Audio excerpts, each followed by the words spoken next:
লোহা সহজে নষ্ট হয় না, কিন্তু যখন তাতে মরচে ধরে তখন ধীরে ধীরে ভেতর থেকেই ক্ষয় হতে থাকে। মানুষও ঠিক তেমনি।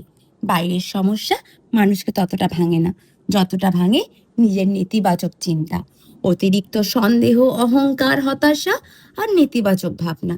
এগুলোই মানুষের জীবনের মরচে। শ্রীমদ্ ভগবদ গীতায় ভগবান শ্রীকৃষ্ণ বলেছেন, উদ্ধারেত আত্মানাং আত্মানাং, অর্থাৎ মানুষ নিজেই নিজের উন্নতির কারণ, আবার নিজেই নিজের পতনের কারণ। নিজের মনই মানুষের বন্ধু, আর নিজের মনই মানুষের শত্রু। যখন মন নেতিবাচক চিন্তায় ভরে যায় তখন সেই চিন্তাই জীবনের মরচে হয়ে ওঠে।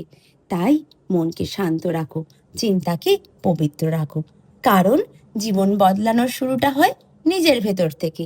নিজের চিন্তাধারা বদলাতে পারলেই জীবনও বদলাতে শুরু করে।